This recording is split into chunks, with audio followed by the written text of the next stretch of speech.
Right, let's do it. We're gonna go. We're gonna go. Oh, shit! That scared me. What's going on now? Got it. Now, No, now something we're came up on my recording, Hilton. screen. I know, but something came up on my screen. I said, "Oh no, what do I do now?" Okay, I'm good. We're All right, let's recording do this. now.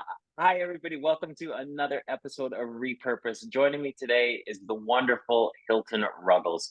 Hilton, you're going to be with us for the next 60 odd minutes, telling us about how you fell in love with the game, your pro career in the UK, and then life after hockey. So I'm so happy you could join me today. How you doing, buddy? Thank you, Nick. Thanks for having me. I've been looking forward to doing this, having this little chat with you, and I'm all good. I'm all good. I really appreciate you reaching out to me for this little chat. Me too, and I was thinking about, I only actually got to play against you twice. I played against you when I was with the Guildford Flames, and we played obviously one home, one away when you were with Manchester. Yes. And the memory I have, you probably don't have it, is that you were out on the ice in Guildford for warm up, and our equipment manager put the pucks on the boards, and you guys had come and taken all of the pucks for warm up. And I got on the ice. I come out quite early, and I had to go and rag some pucks off of you guys. And you started hitting me in the shins and shooting pucks at me because I started to take some pucks. I was like, Sorry. "Whoa!" Look, Nick, we had to take all the pucks because after I'm done with them, they're all chopped up into little biscuits. I need as many as I can. But yeah, buddy, you took Well, all it my wasn't pucks personal. then. It wasn't personal. Well, you guys went on to win both games, and you had a wonderful season with the Manchester Storm in their first year. We're going to get into that. But I'm right now. I'm going to start. I'm going to drop the puck. I'm going to say, let's start the first period, and we're going to let people know how did Hilton Ruggles get introduced to hockey, and how did you fall in love with the game. 20 minutes starts Okay. now. All right. It goes way back. I think I was 3 years old. Like obviously, like in Montreal. I grew up in like in South Shore, Longdale. It's what maybe like it was about 8 miles from the Montreal Forum. You had to go over the river, over a bridge to the river, St. Lawrence River to get to Montreal, where Longdale was on the South Shore. My dad liked ice hockey because everybody in Montreal, everybody followed the Canadians. But my dad's team was Boston, so he got me a pair of skates when I was 3. We went across the street of the house, and like in Canada, you know what the winters are like. They're so cold. Just a field, bit of rain, the fields just freeze, and I used to skate on like an open field. And that's my dad's got a video of me, my first time on skates. I think I struggled. I couldn't even stand up. And then what he said, oh, whatever the wind was blowing, he sort of pushed me that way so the wind would help me go. So that's how I sort of learned how to skate. My first time on skates when I was 3. My dad gave me a pair for Christmas. Then obviously, every little boy in Canada, when you get to the age of 5, you sign up to play hockey. So I went down to the local rink, signed me up, and I just love the sport. How come you're like you grew up in Canada in the '60s, and hockey. Everybody knows hockey is predominantly played by white kids, and Yeah. it's something that it still has challenges with. But I can't even imagine what was it like for you, growing up in that time, in Montreal, and a black kid getting on the ice. Well, obviously, what sort of helped me a little bit, my mom was white. My mom had red hair, white. So I sort of didn't know any differentials. So my mom was white, my dad was black. My brother and sisters. But my dad just put me in hockey. I just started showing up, something like that. But I knew like maybe early on it's sort of like something like I seemed to get a little bit more attention than everyone else. So and my dad told me right from the start. He says I can't do anything to give them a reason for not to play you. I had to mind my business. I couldn't be disruptive. I couldn't be disobedient. I had to follow the instructions from the coach or something like that. Don't get in altercations or any spats or disputes with other players. Just try to be everyone's friend, but just be like, I had to be like basically on my best behavior 24/7 every time because the spotlight was on me and they're probably like looking for a reason not to play me or not include me. Did that did did that take away from the joy of the sport when you had to kind of look Um, at like, oh, I've got to be on rather than actually just because I know in those early stages of playing the game, kids just play because they like to having fun, and the yeah, most fun yeah, you had is out on the rivers and on the lakes, not the rivers, yeah, but you, yeah. you know. So did it take away from that little bit of joy? Well, I guess at that age, when your dad's talking to you, I really don't. I just like playing hockey. So, and I was kind of fortunate where I wasn't too bad. I was like a little better than average. So, and coming to games. So coaches, they want to win, so they play me a little bit more. And like, and sometimes after, after games, there might be a little disputes going, like parents are saying, well, I don't want him on my line. I don't want to play with my son. But then some parents are saying, I want him playing with my son, various things like that. So I didn't really know the interested what I was doing. Maybe later on, when I got a bit older, things started, you can understand a little bit more. But when you're a little kid, you just go on the rink to play ice hockey. But my dad always told me I couldn't do anything. But he just thought, but then it was just sort of the way my dad brought us up anyway. Be respectful for everyone around you, and don't say if you don't have any good to say, don't say anything at all, and just like mind your business. And you're always the spotlight's always going to be on you for a negative reason. They're looking for a reason. If you do something wrong or anything goes wrong, they can blame you. So I had sort of had to be on my best behavior. So I didn't really look at it as a hindrance or anything like that, but it sort of helped me like later on in my career. The founding blocks that my dad gave me when I was small, it really helped me as things gone on, get a bit older, and things, the dynamics change, and the politics of a game changes a lot more, and I can understand a lot more. But the foundation my dad gave me when I was very small, it helped me in my future career. Yeah, that's amazing. I can't thank your dad enough for raising the Hilton that I know. I mean, because you actually Hilton, that isn't the Hilton that I know. Like I know you as a guy who played hockey over here, but as players, we just don't understand what we go through when we're growing up. And I know, I have talked to my friends who are, black-bodied hockey players and, their upbringing, and you just, as a white guy, it's just really hard. You can't sit in that man's skates. Yeah, And yeah, I suppose it is just enabling people to understand, that we all want to play the game because we love the game, but yeah, a certain percentage of people have gone through just different routes to getting there. And what you've done, you were a trailblazer in hockey as the guy you are who got the success that you did. But with these foundations that your father taught you, which I think are pretty awesome. yeah. But I in some ways, I probably like a little bit fortunate because obviously growing up in Quebec, it's a French part of Canada. I spoke English. I was an English speaking player. So one, I'm English. All like through most of my career when I, minor hockey, something like that, as they say, I guess here we'll call them like the under eights, the under tens, under 12s. Like there might be one or two other guys on the team that could speak a little bit of English. They're mostly predominantly French. Because I guess because I lived in Longueuil, I was really French. But there's other parts like that, like on the South Shore, where more prominent English boys played. But I lived in Longueuil, so that was sort of like another thing. I was English and I was black. But as I said, I was a bit fortunate where I happened to be like one of the better players on the team. So a lot of times when we go to tournaments or something like that, the spotlight would be on me and our team because like, oh, they got a black kid playing hockey and he's English. So our team, we sort of got special treatment in some ways. So I was really fortunate growing up. I had a lot of coaches in my minor league hockey when I was like say Mosquito, Pee Wee Bantam, where the coaches and the teams sort of protect me. They sort of like protect me from a lot of the politics or ways, something like that. And my teammates were really good too. So I was fortunate. Then I had like a good foundation of friends that I play with that sort of looked out for me and they sort of protected me. Like they sort of said they knew I was English and I was black and I would like get stick or something like that. And sometimes the other players on other teams would call me names or various things like that. But my mom always told me something, even at a young age. My mom always said, he said, like, whenever you get on the ice, you got to shine. And I said, and then, like, obviously, we always hear the abuse of the other teams, the other fans would call you names or something like that, various names of the player. My mom would come home and say, listen, it's okay. Because you only have to worry when they stop calling you names. Because I tell you, people do not boo nobodies. So as long as they're calling you names and they're booing you and things like that, you must be doing something that they don't like. You're playing well.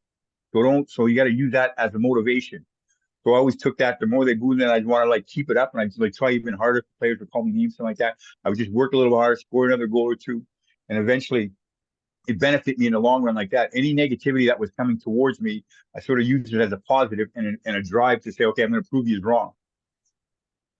You mentioned that you had good support in the changing room from your teammates. What like because I know like I've got a 7-year-old stepson, as I mentioned before.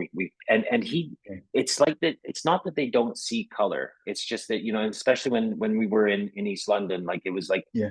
just a spectrum of different people from different places. Mhm. And he plays with all different kinds of kids, and they just don't even notice each other, and Mhm. they are mixed race themselves. Yes. And there's so at that young age, like your teammates, like what were your memories, I guess, of being in the changing room with those little wee guys? It was okay. It only sort of come the surface, the color of my skin is when we go to tournaments, we play other teams, and other kids on the other team would either call me names or the fans would start something like that. And so the kids on my team, they really couldn't understand, like, well, why? He's just Hilton Ruggles. You know what I mean? So like you said, kids like color and everything's blind to kids, like kids aren't racist. It's what they're taught, what they learn from their elders. That's where it comes from. So on my team, the teammates, they couldn't understand. And so they'd like defend me. So they're probably experiencing things for the first time just as much as I was. And they probably couldn't understand it. So that's how, like, I was fortunate. I didn't have any problems on any team growing up. I was sort of fortunate where I never had any issues with any players on my team because of the color of my skin. Maybe their parents, but the coaches always had, they all sort of dealt with it. And I've never had any issues. I was really, really fortunate where any confrontations or any issues with any players I played with. But saying that, it's like when we go on the road or something like that, or away games or something like that, then the other teams or the other fans would sort of say things, call me names, something like that. But then my players, they really protected me. I didn't have to sort of defend myself very much. I always had players, or a team would, protect me. I was in a PB tournament and my coach took us off the ice and said, okay, we're going home. And said we were one of the better teams in the tournament, something like that. He goes, no. He says, I don't like the treatment of my players that my one player's getting in. If you can't respect them and treat them like that, we're going home. So we stopped. The tournament was stopped for 3 hours. It was just completely chaos. But eventually, they sort of made a public announcement. They said, okay, no more name calling or things like that. So that was back then when like you're 8 years old, and we're all sitting in the room. We know what's going on. We're just playing little games. Had a little roll of tape, playing hockey in the change room. We know what's going on. But later, my mom and dad told me what the situation was. So the coach took the team off the ice. So we're not playing the tournament. We're going to go away, and we're going to put it on the press way. It's unfair that my 8-year-old player is being treated like this just because of the way he looks. Wow, that's an incredible story, Hilton. Like, and like you say, you were 8 years old, so you didn't really understand what that was going on. You were just there for like the joy of the game. And Yes. I mean, like you say, you had some amazing teammates. And when did hockey for you? So I imagine for you, like you've got your father who's encouraging you, you've got coaches, you've got everyone behind you, encouraging you. Apart from the noise from out here from ignorant people, when did you like discover that hockey was something that you could be really good at? And it wasn't, not only did you fulfill this like resiliency and this drive in you, but you actually Yeah. really could like see yourself, being a It hockey was player. about, I think all along when I played ice hockey, sort of like it was sort of like everyone kid play. Say like right now I'm in the United Kingdom. Everybody plays football. Every little boy plays football. They got their jerseys from like so. Everybody played ice hockey. I think it was about 12 years old. My team, I guess we're PB Bantam. We're at a tournament, and there was some like what you call like Mitchell AAA scouts there watching. They all come something like that. They're all watching. It was a big tournament. All the sort of the best teams in Quebec were there. And these scouts were coming in. And I had to go outside the changing room, and I had to go speak to a few gentlemen, different jackets, something like that. And I was with my coach, and he goes, "Oh, they're scouts." He goes, "They're Mitchell AAA scouts." And he goes, "Mitchell," he says, "Oh yeah, well that's like in a year's time or 2 years time. And, they're looking. You can go, you can leave your home and go play for one of these teams, or something like that. Well, they'll put you in school. You'll be in a billet and all that, something like that." So sort of then, then the coach spoke to my parents and something like that. So then I sort of realized like, okay, I was okay at the sport, and I was sort of like little better than average. I was drawing attention, sort of helped being black. This is in a situation where it really helped me because I stuck out like a sore thumb.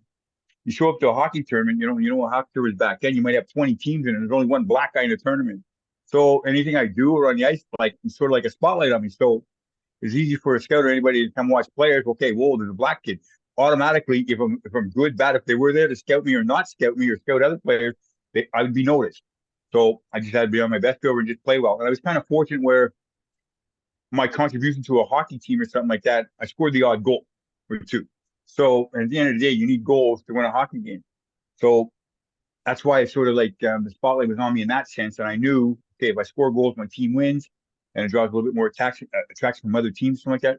So it was about 12. And then my dad sat me down when I was 12 years old after this tournament, after, these midget AAA scouts were, come to watch the tournament. But then, they spoke to me. They spoke to another player on my team and they're speaking to the other players. And then at the end of the tournament, I made the all-star team, something like that. And we all got our pictures taken and we all went in a room. We sort of had like a little, we won the tournament, but I really couldn't celebrate with my team because I was off, with these 5 other guys in this other little room with these, I don't know, people with all these different colored jackets and they're all talking to us. And we even got better food than what my team did. We won the tournament. So, but we're sort of getting special treatment.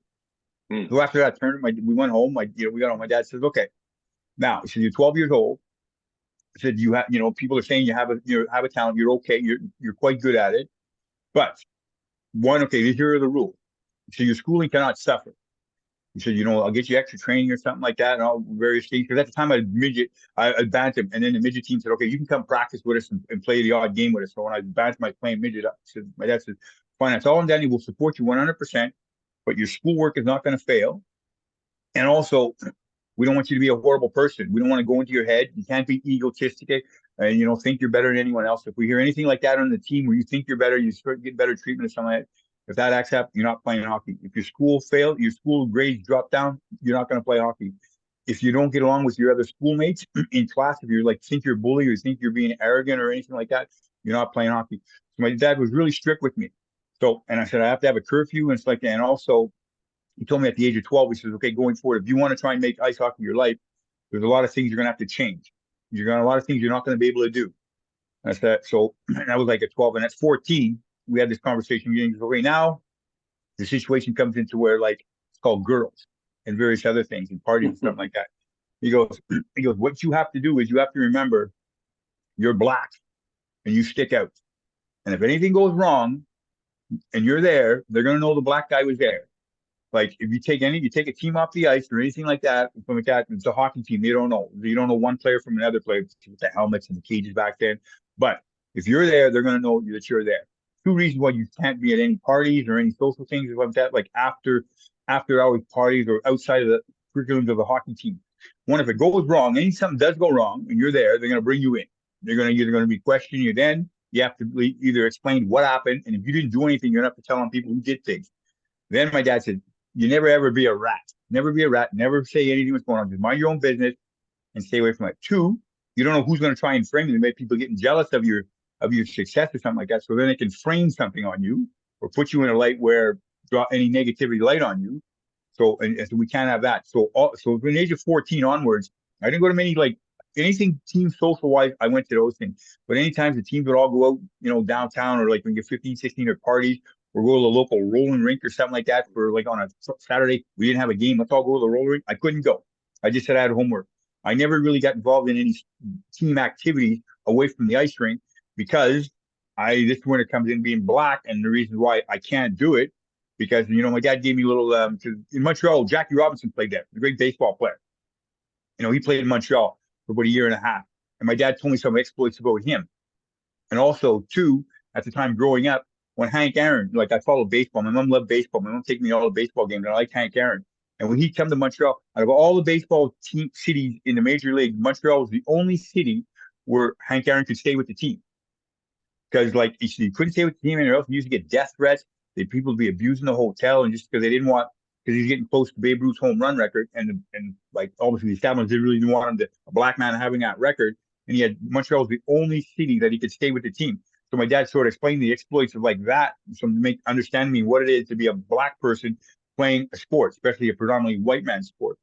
He goes, so he said, obviously you're not on the same levels with Jackie Robinson, but the issues that you could have off the ice, which could affect your playing on the ice, or various things like that. So I had to stay away from. So that, yeah, say 12, 14, I really realized that, okay, this is like I'm different, and I have to look at life completely differently just to play a sport that I love. Can't even imagine. You're talking about all of those things that your father, the advice, but really they're kind of restrictions, right? They're things Yes. that your teammates didn't have to go through. So Yeah. it's and in a one way, you like you say it kind of spurred you on a little bit. It made you more determined, but then it did hold you back a little bit because I know all those different social occasions and how they can be. I wasn't a big socializer because I had other trauma kind of things with me. Mhm. I didn't really like those environments, so I never felt like I really felt part of a team. Mhm. Completely different scenario to you, but Hilton, as you're speaking about the time that you're growing up in, and 12, 13 is a time when I loved the joy I had out of going and playing hockey after school on a frozen like rink, like just a man-made rink in our back. It was just so much fun, and I talk about it all the time. It was just we would play hockey. We wouldn't even use pucks. We'd use tennis balls because like the pucks were just too hard to use because it was so frozen. It was so cold out. Yeah. Um, and the lights would go out. Our dads would have to come and get us. They'd be mad at us for playing, but there was just so much joy in it. Was it? Do you think that you still had that joy, especially? And I'm thinking about being a Habs fan and then the Boston connection too, and like this is a time folks just don't understand that rivalry. I suppose, Man U, Liverpool, kind of similar, but like Yeah. and I see you got a Habs hat on now. Well, okay, the reason why this is funny, the reason why I got a Habs hat on now is like it Yeah, goes back to that. My dad liked the Boston Bruins. My favorite player was yeah, Bobby Orr. He liked the Boston Bruins. He didn't really like Montreal. So we followed Montreal, but we liked the Boston. He liked the Boston Bruins. So I like the Boston Bruins. So even though in I lived in Montreal and like imagine that being in Montreal and I'm a Boston fan, like what? yeah, man, But you're then putting more and more obstacles in your way. yeah, exactly. But then we're kind of fortunate. We're in Canada. It's not as big. It's not as like you don't have to be so loyal to your team, like it is here in the UK or something like that. Like like I said, Man City, Man U. I lived in Manchester for 3 years. If you're a Man U fan, you couldn't go where the Man City fans hang out. You just could not do that. You couldn't mingle with them or something like that. What? You got a Man U? You got a Man City friend? What's that all about? Yeah, Whereas in Canada, like you support whatever team you want to support, really. But Montreal, Boston, those huge rivalries. But I like Boston, and I don't know why I ended up liking a defenseman, Bobby Orr. But I think because on a stick, you only had like a little bit of tape on a stick, like what like you had a stick, you had like two little thin lines of like black tape. Oh, so I was trying to do that. I couldn't yeah, handle a puck with no tape on it, but Bobby Orr did it, so I tried yeah. it. But then, yeah, but it was all like my dad. But he sort of when he installed those things to me, it's like it was more like I like playing ice hockey. I love playing hockey, so I know how to do well in school. I couldn't be a bully. I couldn't. I had to be good to my brother and sister. I had to do chores and out. My brother just didn't do anything. I had to listen because my parents left home. My dad was 15. He lived in Nova Scotia. He left home when he was 15. I think my mom left home when she was 17. She was from New Brunswick and they came up to Montreal. So they had to grow up fast. So I think of me being the older, the eldest of my brother and sister. My sister was 2.5 years younger than me, and my brother's 4 years younger than me. So me being the oldest, I did everything, and I like to play ice hockey. The list of chores I had to do and how I'd be able. It's like my brothers didn't do anything. Like but then it was just like I just did it because I wanted to play ice hockey. So go to school, like I didn't have to be an A student. I just had to do like have decent marks, but I couldn't be disrupted because sometimes I'd miss school because you know what it's like. You get tournaments back then. The tournament started on a Thursday. Sometimes you're leaving Wednesday afternoon to go to a tournament to get there Wednesday evening, and your games start Thursday, Friday, Saturday, Sunday. Playing 2 games a day, various things like that. So I missed quite a bit of school. So the school sort of knew I played ice hockey, but they say so I wouldn't catch. I always have to catch up on work if I had any test, but I could not be. My grades couldn't slip because of ice hockey. My dad said, if that's the case, well, you're not going to play ice hockey because we're not going to put all your eggs in one basket. Education is important. So I had all these like sort of like guidelines or rules or something like that. But I sort of see, well, it's an end to me playing ice hockey. So I just did all these things. So it wasn't really a trauma. Maybe when I got about 14, 15, 16, and said teams are starting to doing things away from the sport or something like that. I go to sporting events when maybe we go to a baseball game or we go to a soccer game or something like that, or various things like that. But then it was like no really sort of like okay, we're all going to like to amusement park La Ronde or something like that. No, I couldn't go. I'd always have homework or various things like that where there's possibilities of various things going wrong or something like that. But then I sort of okay, well, I can't go because because I'm black and if anything goes wrong, I'm going to be there. I'm going to be there. I'm going to have to either explain what happened or what not happened, or I might get blamed for it. So in those senses, it's sort of like sometimes it's I'd be at home. I know that they're all going to the cinema. They all go like you take the metro. A lot of teams would take the metro into Montreal, go to the cinema, go for a burger somewhere, go to Wendy's or an ice cream parlor, and then they go to movies. I couldn't go. Hmm. It was like very things like that. So when I get a bit older, you sort of realize, okay, I can't go. The only reason why I can't go is because I'm black. Hmm. But on the other side, it's like, well, I want to play hockey. It's something I got to give up to because if anything goes, and firsthand, things do go wrong. When you get a bunch of guys, 20, 25 guys together, there are periodically things do go wrong and incidents do occur. But then when things happen and I'm sitting in the room, say, well, I wasn't there. And my dad said, see, you're not being questioned. You don't know what's going on. It's like perfect. You weren't there. So it makes things believe. So then I realized, I said, okay, makes sense, makes sense. But it Hilton, was difficult. It was difficult to understand that. yeah, I like I say, I can't even imagine. I'm glad you're explaining it to people, because I want people to understand. Well, yeah, it's just amazing that people can understand your route into, getting into the UK, which we're coming to the end of the first period. So I'm just Okay. going to quickly say, the route to pro hockey for you is through the Quebec Major Junior Hockey League, which now people are saying it's becoming a little bit more soft because they think about banning fighting and it's Yes, just they have banned there's some fighting. they have banned fighting, Yeah, sorry, they have banned fighting. which is just weird because everyone thinks of the Quebec Major Junior Hockey League next to the WHL, the two probably toughest leagues Yeah, ever. yeah, yeah. Um, and you had to go through your route through that. So what was Yeah. it like? First of all, like getting drafted into the Quebec Major Junior Hockey League.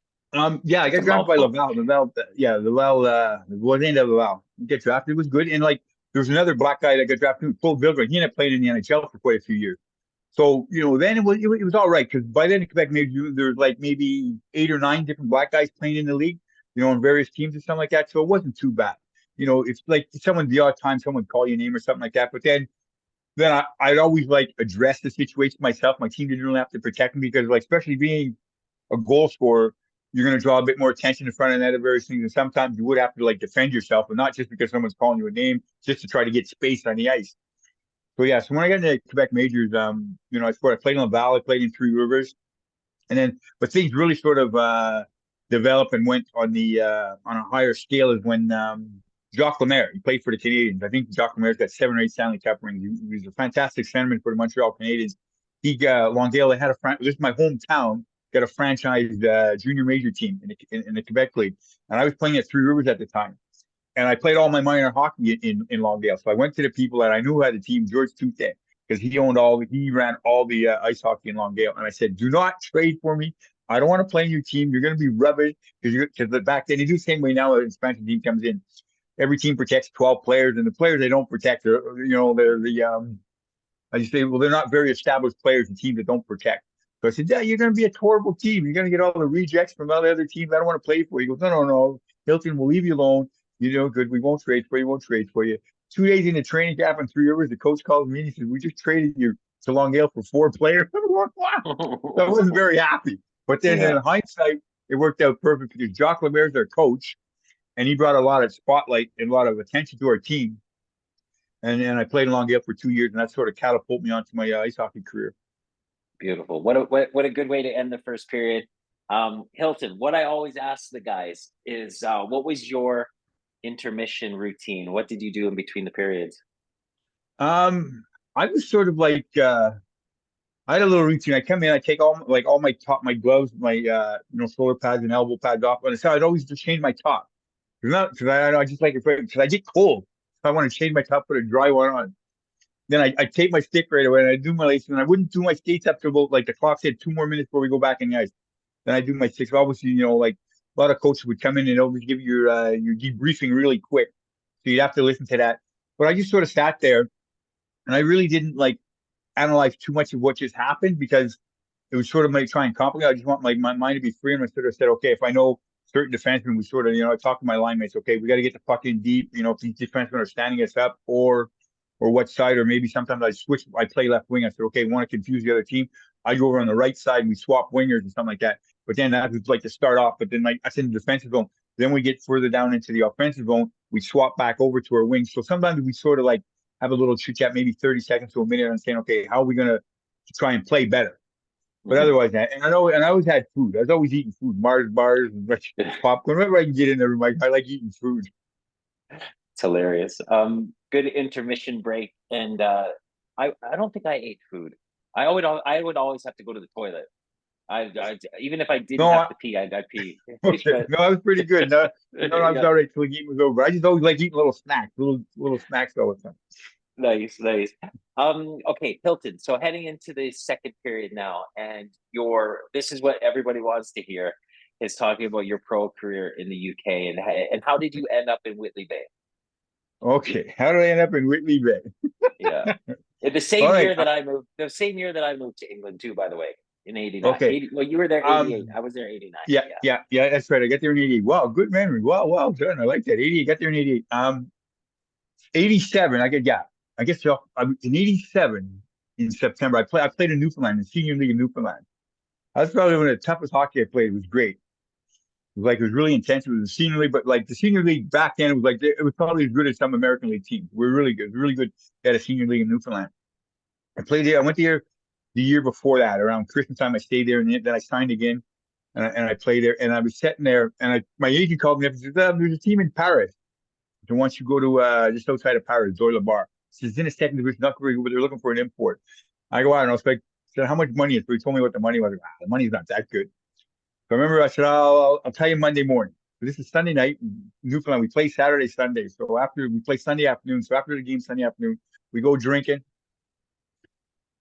I'm like, I've had a couple of drinks. I'm sitting there. I've got a takeaway. I got a cheeseburger and some French fries. And I turn the TV on, and it's Grace Jones in a parachute when she played in the James Bond. She's going around the James Eiffel Bond. Yeah, Tower. I yeah, go, yeah, yeah, yeah, that's yeah. it. I'm going to Paris. They call my dad. I'm going to Paris. He goes, how much they paying you? He goes, what? He goes, you make more of that in bonuses in a month, let alone your salary. I go, yeah, but it's Paris. Yeah.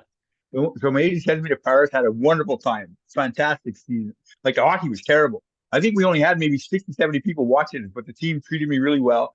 And you're playing inside of Paris. I got to see Paris on the other side of like, because the owner was really good to me. He spoiled me, took me to all the fancy places in Paris and went shopping with the wife and his daughter, stuff like that. Like they were really rich. So we pull up to these shops, we go in, they'd be giving you hors d'oeuvres and caviar and drinking champagne, and they get these Chinese dresses on or something. I'm just eating food. Wow. Like I was really fortunate. I had a fabulous time.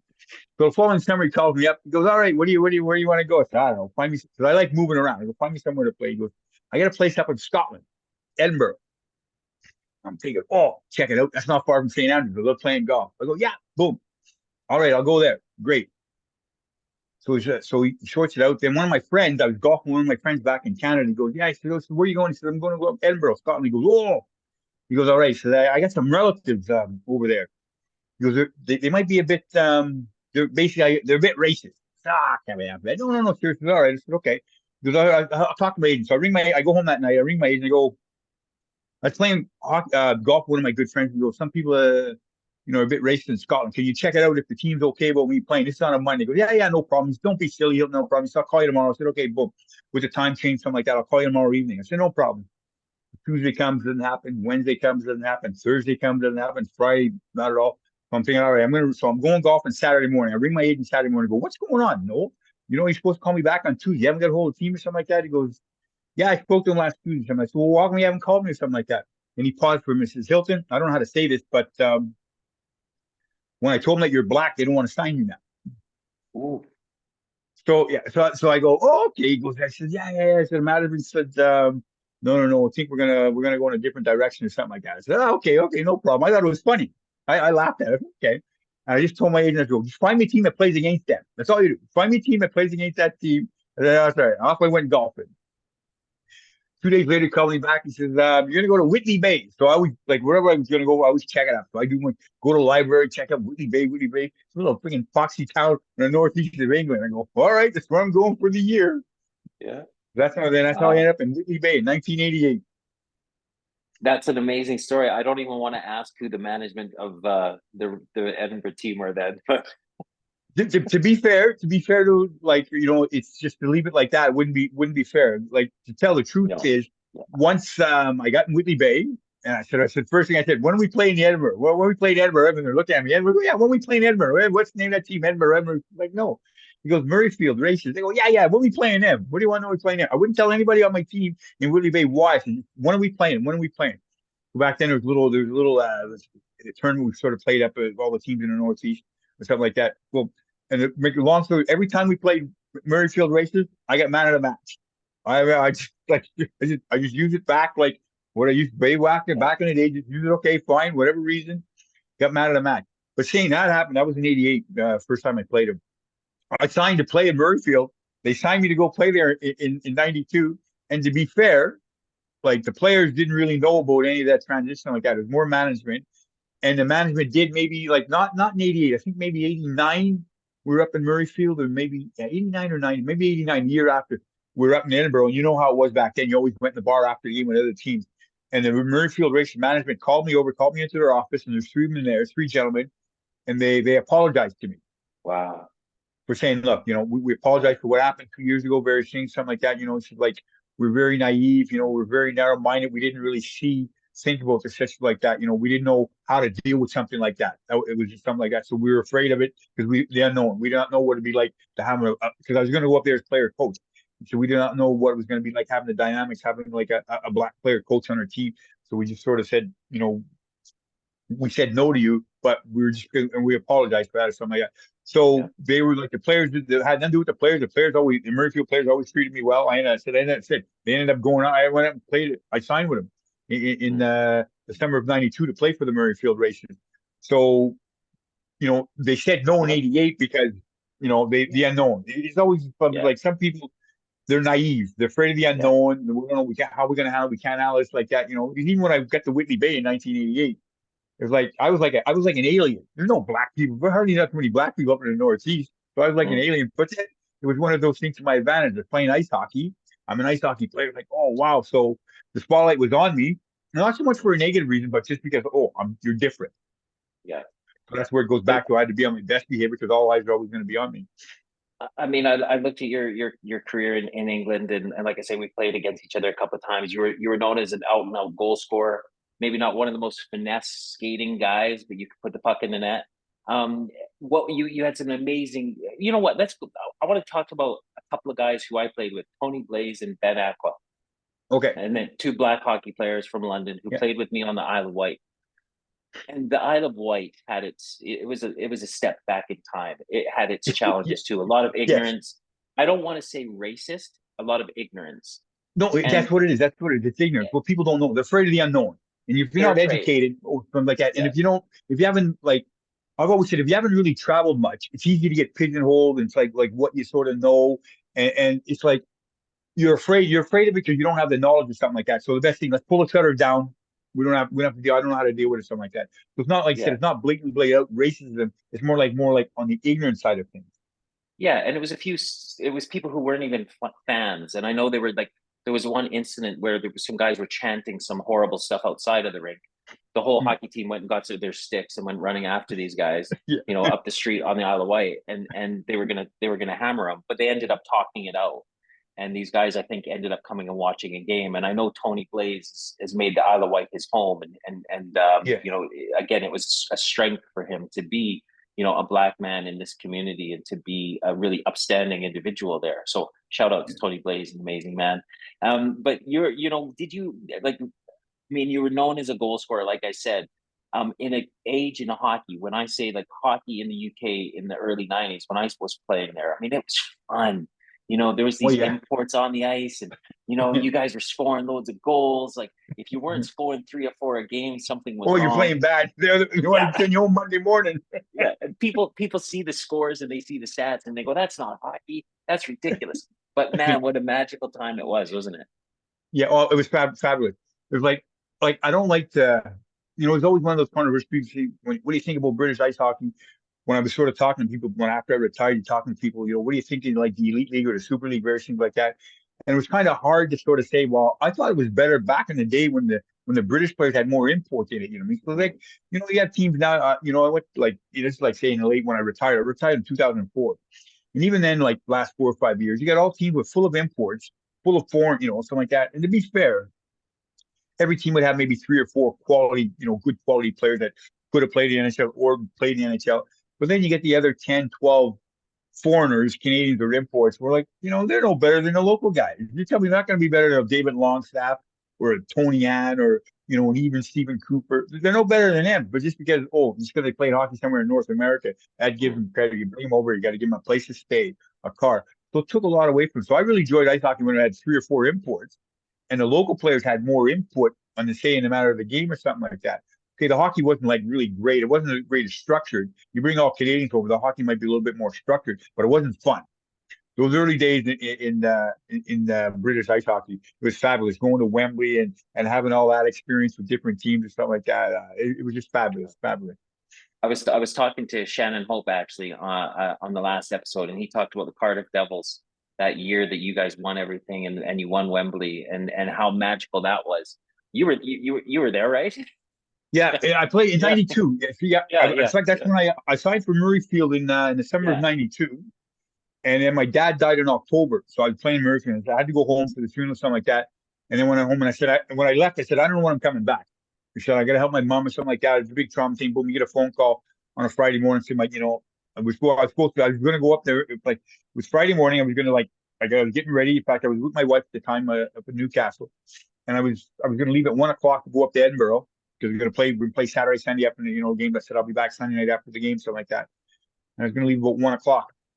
And I got a phone call around 10:30 in the morning from my mom saying my dad died. So I just called the team and said, look, I don't want him coming back. I said, I don't I said, I got to go to Canada. My dad died. I don't want him coming back. And she said, well, you don't know. She said, well, you're going to give us like a week, 2, 3. Said, I do not know when I'm coming back. I don't know. I said, I do not know. So I ended up going home for about 3 weeks. But then, like, in the meantime, I think after 16, 17 days, they ended up signing Mike Ware to take my place, which is fine, fair enough. Because, like, back then, you know how it worked. You know, you played on the weekends. You had to have a productive team on the weekend to get bums on the seats because everybody went from week to week by the, you know, how the crowds go, various things like that. And with such short schedule, you know, losing games, you wouldn't want to be down an import because an import was like a big part of the team back then. So when I came back from when I heard, you know, Murrayfield called me up in Canada, say, okay, you know, we're gonna let you go. We're going a different direction. I said, fine, no problem. So I called 2 days after that. I was still in Canada, you know, sorting out my affairs. My mom after my dad died, and I called Dave Hall. He was a reporter in Whitley Bay. I said, Dave, try and find me a team to play somewhere, please, because it's easy for him to call. But the time difference in my mind wasn't right to start calling teams up and trying to talk things, something like that. He goes, yeah, no problem. He calls me back 2 days later. He goes, the Cardiff Devils are looking for a team. I go, Christ, Dave, you couldn't find a team any closer to Whitley Bay? It's the farthest team away, the Cardiff Devils. He goes, yeah, I said, no, no, yeah. He says, I think Stephen and Ian Cooper put a good word in you for it because I guess the memory from the rivalry back in the Durham Whitley days. They put a good word in. He said, all right, I'll go to Cardiff. And I ended up, so I flew back from Canada, and I said that weekend, Cardiff were playing in Fife on a Saturday and Murrayfield on a Sunday. So I flew back in town. I flew back into London, and then I had to fly from Montreal to London. London, I got up to Newcastle. Then I got right from the airport to the train station, and I got driven up to the train station. And Murray Hansen picked me up. I was with him in Murrayfield, and he drove me to Fife, the hotel in Fife, and that's when I met the Cardiff Devils, '92. Wow. Yeah. Just some amazing times that you had. You played for Solihull as well, and then the Manchester era. Now that was the time when you know you were there right the first year, which is the year that I played against you, and then it went into the British Ice Yes, Hockey Super League. Now this is a time where again we went from three imports, you know, guys like me who were playing with a British passport, a couple of those per team, and it was the scores were yes, all over the place. People were having fun, bums on seats. Everyone loved hockey, and then all of a sudden the Ice Hockey Super League comes in, and this is just the next level of professionalism that you know it yes, like there was guys like Chris McSorley and Kirk Leinendorst that coming in, and I think that they yeah, revolutionized British ice hockey and their professionalism. So yes. what was and this is again when I started working for Sky Sports and I started covering you and watching you and analyzing you guys play, which was a blast for me. I had a great time going up to Manchester. But what was it like for you playing up there? You know, in this next level of professionalism that British ice hockey had ever seen. Okay, so I played 3 years in Cardiff. So after 3 years in Cardiff, John Lowe, so in '95, Manchester Storm approached John Lowe to be the coach, general manager of the team. Like obviously, it was going to be in the first division below. Like back then, I guess I don't know what the Premier. It's called the Premier. Then they changed it to Yeah. Super League, Elite. Yeah. So excuse me, they kept changing it. So when John Lowe went to, so this is after Cardiff. We lost. We won in '92, '93. We won Wembley. '93, '94 we won Wembley. And in '94, '95 we lost in Sheffield in the semifinals in a shootout. So then we're back in Cardiff after that, you know, like in the season stuff. We're playing a couple of golf tournaments. And I was walking with John Lawless. I think Shannon Hope was there and a couple other players were walking, something like that. We're talking about John going up to Manchester. I said, well, if we need a goal scorer, I said, give me a ring. Because at the time, like my wife and my two stepkids were living in Whitley Bay in Newcastle. So I was commuting between there and Cardiff. You know, it was like 300 miles. I go, so Manchester is only like 120 miles from Newcastle. I go, if you need a goal scorer, if you're thinking about it, you know, yeah, have me in your thoughts. Just left it at that. And I went to Barbados for our summer holiday. And John called me a couple of days before. He said, well, when you come, where are you flying? I said, I'm flying out of Manchester. Oh, good, good, you're good. I'll meet you when you come back. What else? I said, we'll put you in a hotel. When you come back, stay in a hotel. I go, all right. Hey, just stay a day. We'll talk to you. So we got back from Barbados, and I stayed in a hotel, and I have to sign it in Manchester. I think it was June 10th. That's right. In 1995, I signed in Manchester. And then I go down to the rink. The rink's got no lights in it. It's got a crane in there. We got like hard hats on. It's got like a guy's got a flashlight showing around what's going on. The benches are going to be here. The chambers. I go, oh, great. He goes, oh, it's going to hold like 17,500 people. I go, what, in the first division?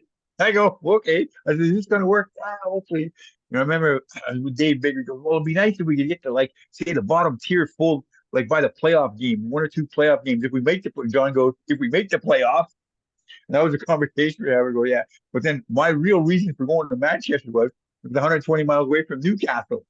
So I Yeah. saved myself a 180-mile drive, commuting from Cardiff to Newcastle well, Manchester, and hop on a train. It's only a 2 hour train ride. So that's after 3 years driving back and forth from Manchester, from Whitley Bay to Cardiff. So that's my real reason to going to Manchester. And I said, like, but then it was probably one of the best things that ever happened to me. That first year in Manchester was fantastic. Even though the hockey wasn't like very good, but it's all the British guys that made it. The Nick Crawleys, the Tim Dempsey, the Colin Dowling, things like that. Nicky Huff, like Huffy. They made it like because they were part of it. They lived in Manchester. They were there. They went to school there, and they were bringing their friends out to the games, and and it just took off. And back then, hockey was simple. I think we had 4 imports, and the rest of them all like British guys. But then you had to connect to the city with the British guys, and then the fans come out, come watching. Started getting 2, 3,000, 4,000. I think in a game in November we had 9,000 people, and we would fill the bottom bowl a game in November. And I remember after the second period, we're losing 8-4. All right, now look, so that's it. John's lost, just losing. Come on, we got a good crowd here. We're playing basketball 8-4. We ended up coming back. I think Marty Smith tied the game up with about 10 seconds to go in the game, and the place went nuts, crazy. And what sort of really helped after that, we were on the back page or something like that. I think the following week after that, we had a home game, and Man U wasn't playing. Then Eric Cantona brings his kids to the game because he's French, but he liked ice hockey. Because I spoke to his friend. He came in the room after he met the players, and he was kind of cool because when he came in, he told the our management, he said, "Listen, I'm a dad.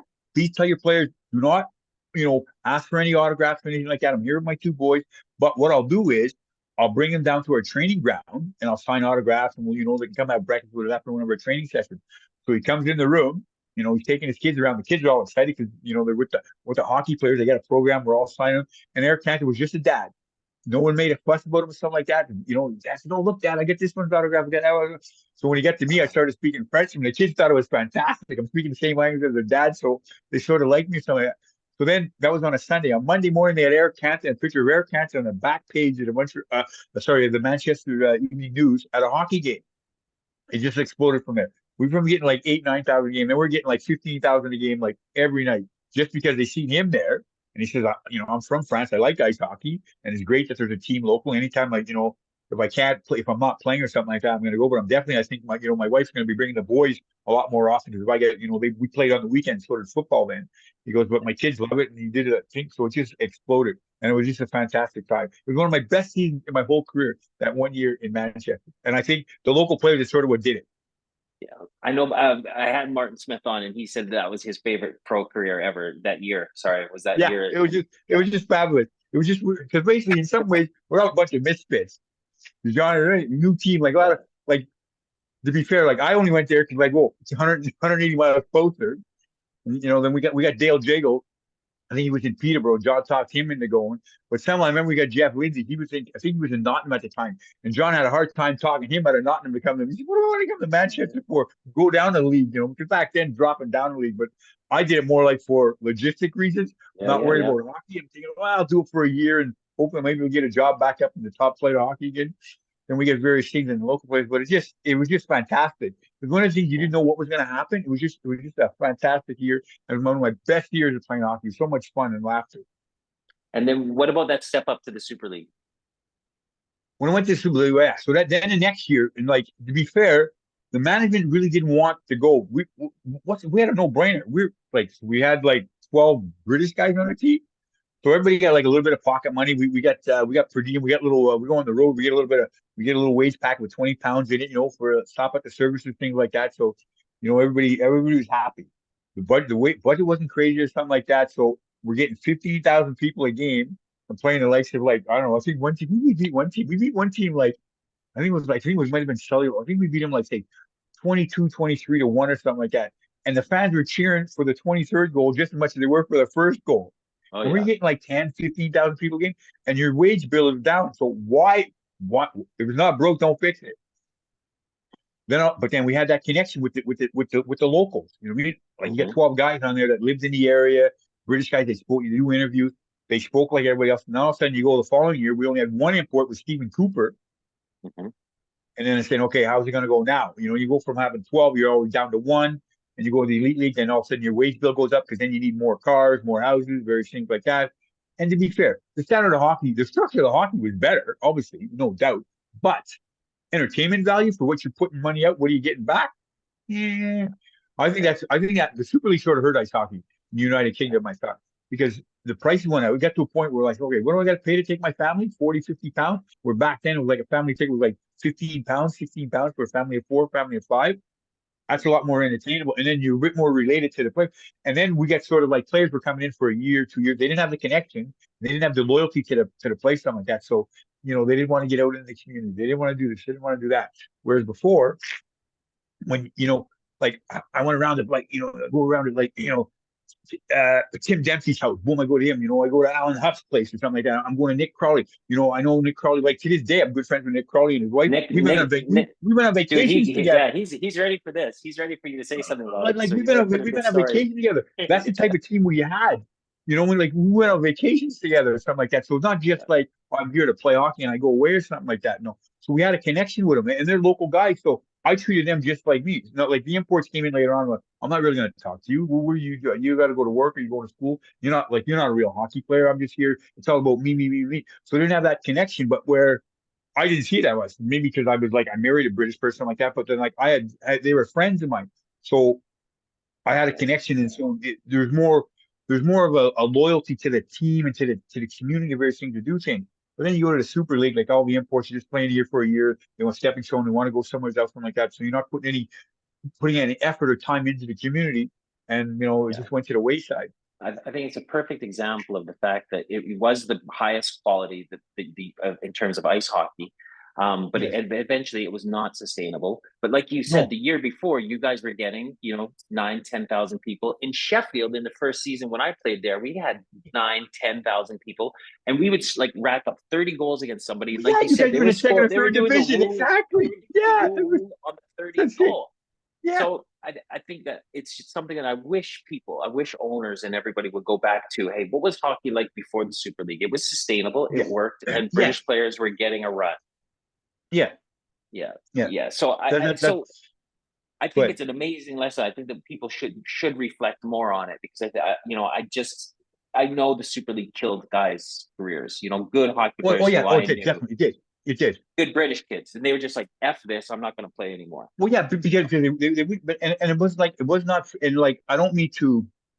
How can I say this in a nice way? A lot of the imports were coming over. They're just average players. They weren't really that good. They wouldn't have been able to hack it back in the late '80s and early '90s when you got three or four imports. They Mhm. wouldn't have been able to cut it. Like I'm not saying I'm like wait I'm a better player than them, but like you said, the dynamic if you didn't get three or four goals, oh man, Yeah, Monday morning they're thinking about putting you on a plane, getting you out of town. You know what I mean? I yeah, remember yeah, when I get my pay packet one Sunday night, I scored three goals, had two assists, and I think we lost 7-6. And the management are just giving it to me, saying like, "Oh, we didn't score more goals. You hit the goalpost." Like I'm getting a brawl with him for 10 minutes. Well, yeah. hang on a second. We You lost know, 7-6. We go two assists, but that's the way it was, though. Okay, no, yeah. next week try harder. I think that people, like I know I've heard stories, from guys like when Paul 80 would go back and play some summer hockey in Canada, Yeah, and they would be like, "Who is this guy?" Because he could just score. He was exactly. like, Yeah, and I think people though, like the guys like you and Paul 80, and there was some other guys, Fred Perlini, and just natural goal scorers that we're so suited for that league, that early yeah, because also good guys for nurturing young players and for being good members of the team. Use all of their experience to help the team. So I think that pre Super League, those imports that we're playing over here, we're very special and unique players. yeah. Well, it's sort of we just had, we knew what we understood the system, and like I never ever once put down a British player. Like at the end of the day, you got to go to work, you got to support a family or something like that. Just because like I was an import, but then he's my teammate. So I treated him just like as I treat an import, British guy, whatever. In fact, I had more respect for them because they're trying to keep down a job, take care of a family, then and like sometimes we got road trips on a Saturday and Sunday. We get back 3, 4 o'clock in the morning on a Sunday night from a road trip, and they're going home. They're not even sleeping. They're just changing, Yeah, to the team's tracksuit, putting their work gear on, and they're heading out to work at 6:30 in the morning for a 45 hour work week to play again on the following next week. So I respected them. So I didn't put yeah. them down, and I sort of like put them like on a pedestal because I admire them. Because I don't think I could have done that. But then so I respect them, and then I maybe I became close with them or something like that. and I just treat them just as like just because you're a British player and you may not have the knowledge of like Canadian or more established countries that where ice hockey is more prevalent. But as a human being, I just respect them. I mean, they're my teammates, and there's a lot more closeness and unity. Yeah. Once the Super League came in, it was just like everybody's just mercenaries. How much money I'm going to make? Well, how come he's got a better house than me? Like players were coming in like imports were good morning on. Oh, how come he's on that street? Oh, my house doesn't have that. Oh, he's got a south facing back there. Who gives a shit, man? Kind of Yeah. like you're shit anyway. But honestly, they weren't that fucking good. Oh, I apologize for swearing, but they weren't that good It's to, okay. You can swear. make these demands, and that's sort of Yeah. like, what are you talking about? You know what I mean? Like, oh, so they go, I don't want to play with him. These British guys, you know. Then you sort of talk about past them like that, and they go, well, hockey wasn't very good with it. They had all British guys on it. Somebody, well, these British guys are 10 times the person you'll ever be. Yeah. And I And the had more British fun and playing with them yeah. than I did this. You know what I mean? I had more fun that first year in Manchester. Yeah. Like I said, we're all a bunch of misfits. It was. I just loved the first year in Manchester. So like any year of those Super Leagues, I played like after that. I played 3 years in the Super League, then the Elite League in Coventry or something like that. None of them players can compare to that year that I had in Manchester. That first year in Manchester Beautiful. in like what Division One, and it's seriously, Yeah. we're scoring like 15, 20 goals a game. But it's not that because once I got my 2, 3 goals, I'd be doing my skates. I'd be sitting on the bench by the backup goalie. I wouldn't even play the third period. I go, John, play the kids, play anybody but me. I'm just happy to be here. I don't have to score 10. Like, I got my 2, 3. That keeps you happy. Yeah, I got Yeah. my 2, 3 goals, all right, but play everyone else. But I just like being with them all or something like that. I remember one time John even benched me. We were playing, I don't know, I think we might have been playing Romford or something like that. And the goalie made a good glove save on me. So I go tap his pad. I give the goalie a high five in the middle of the game. Sean comes to the bench. I go to the bench. Sean's just giving it to him. What are you doing? I go, come on. So we're going to beat these guys with 15, 20 goals. He made a good save. I'm just giving him a bit of love. Go in the room. He benches me. That's it. He goes, get dressed. You don't want to get undressed. You don't want to play. Oh, okay. Remember, I go upstairs. I go in the press box. I go and tell the press. So the press, what's going on? You heard? No, no, no, no. I thought I'd just give some a little bit more ice time to the British kids and something like that. That's what I'm saying. John comes up after the game, goes, "No, I benched him. They didn't like his attitude on the ice." Things like that. I just enjoyed. Man, it was a fabulous year. But it Beautiful. was all And about like you fun, all about fun yeah. under the British guy. Then the Super League was like, I didn't really enjoy the Super League because you go to the rink, like I said, hang around. The guys were okay. The guys are moaning on about what car you got, what their house is. Oh, this guy's his second bedroom bigger than my second bedroom. Why is that bigger than him? Like tacky stuff like that. Like I didn't enjoy it. It was okay, but it wasn't fun. Like And you like said, you it said, wasn't we all sustainable. play ice hockey for fun. Yeah. That's why we all Yeah. started the game to play fun. Yeah. And how did it end up with you? Like you said, you ended up in Coventry and then you ended your career in Newcastle. Yeah. Would you like what were those years like and how did it start? And when did you start to know that it was time to wind up? Um, when so I played Newcastle from 2 years Newcastle after like Manchester. I went to Newcastle for 2 years, and then I think a Finnish company, Jokerit, took over the team or something like that. So they said, okay, Hilton, we're going to go in a different direction. We're not going to have. I said, okay, no problem, understandable. I was like, late 30, 35, 36. You can understand that then or something like that. Okay, no problem. So then remember Sean Johnson and Michael Tasca were in Coventry. I think Michael Tasca down there said, yeah, reach out to him. Paul Tomby's a nice guy, so I called him. I remember calling him. I was getting on a plane to go to Vegas to meet some friends. I was going to Vegas on a Thursday, so I called John. Sorry, not John. I called Paul Thompson in Coventry. I called him on a Wednesday, and his wife goes, "Oh, sorry, he's going on vacation." I said he'll be back in 4 days, 5 days. Said, oh, okay, all right. I said I'm about to go on vacation too as well, or something like that. Okay, no problem. Said, yeah, he left yesterday, something like that. Okay, no problem. And I said that I just by curiosity, said, you know where he's going? Is he going on a golfing trip or something like that? They say, no, no, no, no. He's going to Las Vegas. And she said, he's going to Las Vegas. No, I'm going to Vegas as well. All right. I said, you know what hotel they're staying in? So he told me what hotel he was staying in. So I get to Vegas, but he was with Paul Sims because him and Paul Sims are really good friends. And I knew Simsy from my days in Celio. So I went over, I left a message at their hotel.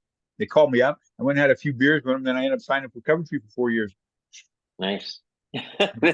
I love Paul. I played with Paul in Sheffield, and I played against him when he was a coach. And man, he was a Yeah. pain in the butt both times. But Yeah. So you mentioned, I mean, I know that you had connections in Newcastle. Your family was from Yes. there, but your partner had a club, which a lot of people enjoyed visiting after hockey games. Yeah. I know, and when we were always up there covering games for Sky, I'd get all the Sky Everybody was notes on. and I know people would all everyone. be ringing me up. Saying, "Can you get us in? Can you get us in? Can you get us into Julie?" Yeah, Yeah, yeah. It get was us the in. place to be. It was the place to be. And I threw up in one of the bathrooms there. On a lightweight drinker. No, dude, I was doing some chew. Like somebody gave me Okay. like, and I wasn't a tobacco chewer, but at those times I would just put anything in me just for like a Yeah. buzz or a high. And I remember I did some chew, and I was just like, I'm gonna hurl, and I went Oh into yeah, the that stuff's bathroom and foul. That just stuff's yeah, foul. yeah, didn't do it again. I found other things that worked better that didn't make a mess. Yeah, so you end up in Newcastle, for your last year, and Yeah. like I said, when did you know like enough is enough, and it's time Well, to hang yeah. them up? My last year in Coventry, like I played 3 years in Coventry. Then I sort of went. We were in the division below in Coventry first 3 years. I guess it was the I don't know. It was the elite league back then. I guess we were in the first division, or I don't know what the hell it was. I forget what it was called, but we weren't in the top level of hockey. That was 3 years. Then this fourth year, we went up to the elite league. Yeah, we Coventry joined the elite league. And then that year, I didn't have that much fun. A bit of politics happening in Coventry. I didn't have that much fun. I was sort of thinking, I said, okay, I might, what I mean, it's getting. I've always said when I stop having fun, I'm going to stop playing. And like I wasn't having that much fun then. But then that summer, my stepdaughter died. She was 23. She died in July, and I was thinking about retiring. And sort of then I was like, she died in July, and I was like, I was in Newcastle with my wife at the time, and talking to them. She was okay after maybe 2 or 3 years. She said, listen, so maybe it'd be better off if you did play instead of not playing. It'd be a lot to retire then, and on top of that, happening all at the same time. So I said, okay, good idea. So I signed with the Newcastle Vipers at the time.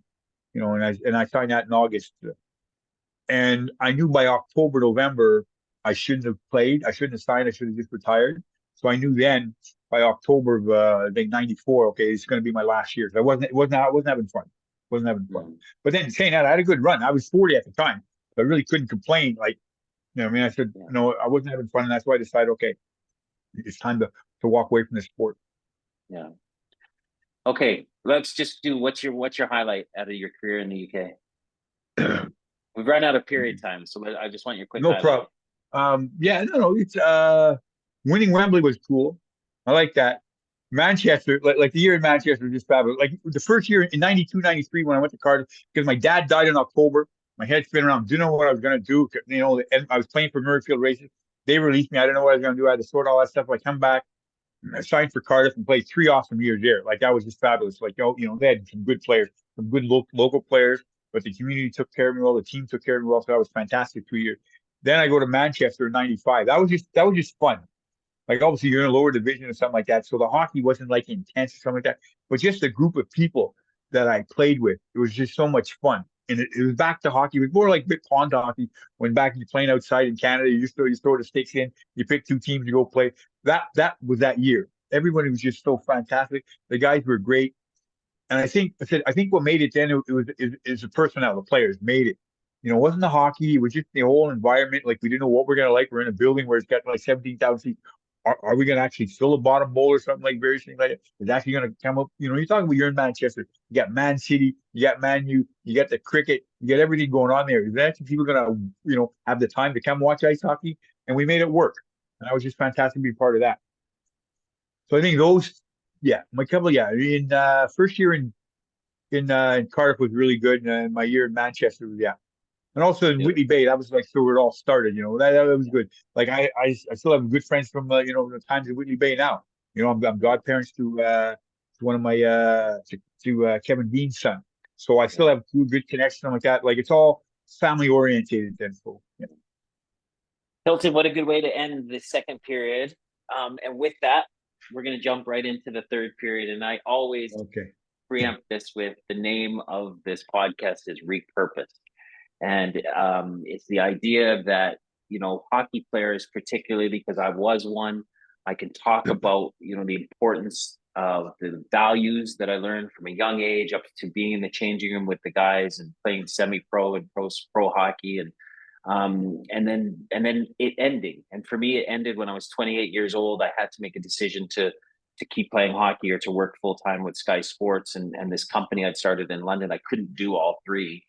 Mm. Um, and I never really knew the impact of quitting for another 12 years. When it really hit me, I was like, Mm. fuck, this is where things went wrong for me. I don't want to say they went wrong, but this is where the challenges really hit of drinking too much Yes. and all of that kind of stuff. So I put it back to the loss of identity, the loss of purpose, and that just loss of accountability that I had when I played hockey. Yes. So, for you, what was it? What has it been like? What was it like that year when you probably wanted to quit the year before? It's been 20 years. What's it been like for you, like without hockey, in terms of the things that you had when you Yeah. played?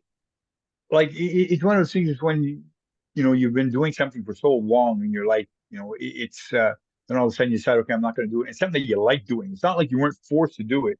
You enjoy doing it. You get enjoyment out of it. And all of a sudden, okay, I'm going to stop doing that now. So in time you think, okay, boom. And it's like a lot of times what sort of like players was sort of like why players retire. It's not the the community and the interaction with players or something like that. It's the toll on your body and preparing yourself to play the game. It takes longer to recover from any injuries. It takes longer to get in shape, and you lose a step with age. For all the time it takes over, you lose a step, and you're not as irrelevant. So when I retired, it was also 6, 7 months after my stepdaughter died. So we were dealing with things with that with my wife at the time. So that was a big huge thing to deal with, and like not playing hockey. And then it was all right in April, May, June, because like you're used to that time and what doing things like, oh, it's no big deal. Time, boom, boom, boom, boom, boom. It didn't hit me till about September, October, Hmm. because the weather changes. People like, in the springtime, I like playing golf. So you're out and about, various things like that, and everybody's a bit more jubilant, everything's going green. You're used to doing that, having the summers off. Then September, October rolls around and you have no direction. Because when you play ice hockey, your whole focus is like doing something for the team. So almost every day, if you're not on the ice, you're either in the gym training or doing various things, or you're out trying to promote the team. You're seeing sponsors, you're going to school. There's always something to do leading up to your games on the weekend or whatever on game day. So all of a sudden, you don't have no direction. You're just out in the wilderness, lost. And also, I was dealing with, like personal things with my wife and the passing of my stepdaughter, and that all communicated. And then what I turned to, it goes back to one of my things my dad said. I never really could do a lot of things with team wise and something like that because I always had to sort of like in case things went wrong. So I ended up going to casino. So like you're in your own little world. People like 95% of people in a casino are just there. They're not there to bother anybody. You're not there to talk to anybody. You're not trying to hit on any women. You're not doing anything like that. You're not really drinking or smoking or anything like that. You're just gambling. And you're on your little world. And I got into gambling and in a bad way. It really affected. Like I got addicted to it. I ended up actually had to get in counseling because I needed some type of buzz, and gambling was a buzz. And that's sort of like your hockey. You get enough for a game, you get psyched up. You're looking at schedule. Okay, you're playing a big team, first place team, second place team. Okay, boom. Or you got a rivalry coming up, so you had something to look forward to generate, to concentrate on something. Then all of a sudden, all that goes away, and you're lost. So what I turned to was gambling. I didn't drink much. I didn't smoke. So I turned to gambling, and I got in a bad way with it. I got like, I just like that's all I want to do. I just gamble. I go to a casino, and it's like then when the casinos weren't open, I was going to bookies, setting bookies all day. And back then it was like it was just people were out smoking and stuff like that. So you come out stinking and smoke all the time like that. Go home, I shower, change, go to a different bookie, or I'd go to the casino like that. That's all I did. If I wasn't on the golf course, something like that, I just want to gamble all the time. And that really like put me in a bad way. I like that maybe for like 4 years, 5 years, like really in a bad way where I was just completely lost. I didn't have any direction. And in hindsight, what I should have done, I should have prepared myself a couple of years before that to go into retirement. So, but then you always think you're invincible. You think it's going to last forever. And so, yeah, I'll be all right. I'll be all right. I'll do things. I had a few things that I could do or something like that. But then really like to throw myself in it, the same commitment as I did put into ice hockey, I should have put into something else. I think I'll be all right. I'm going to take a year off of like playing hockey, something like that. And I just went down a slippery slope. I was really in a dark place, really dark place with it because I just completely lost my identity and my purpose of being really. because when you got ice hockey, you got to be somewhere. You got to be, you're responsible like a team that's 8, 9 months out of a year. You got to be doing something for that organization, and then like your friends. And then when you stop playing hockey, your friendship, like players are still playing, they're still doing the hockey, so they don't really have that much time with you, something like various things like that. And it's like, say, if the hockey team, they got a golf day or something like that, well, you're retired and you're not with that team anymore. You just can't show up and go join that golf day. So then you're on the outside looking in a lot. And you're sort of saying, okay, well, this was like, so I really, really struggled to adapting to that change. When you were talking back in the second period about that time in Manchester, and you talking about the guys there, like there was real joy, in your voice. Like he's like, and you were that happy guy, and it was about fat hockey was about family. It was about this Yeah. connection with these guys. What was it like for you? Like how lonely was it sitting in a casino, dark casino, all by yourself?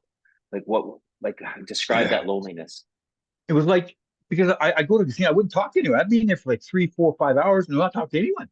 You just playing or something like that, and then you're watching it. I played roulette or blackjack, but then the hardest part is like when we closed at say 3, 4 o'clock. I get my car, I go home, I'd be so depressed, and I said, okay, all I'm thinking about like when's it gonna open up again? When's it gonna go open? I'm waiting. When's it gonna? That was my life. I had nothing, and instead of saying, okay, this is what I've come to. It's like, okay, I got nothing. Like that's it. When am I going back there again?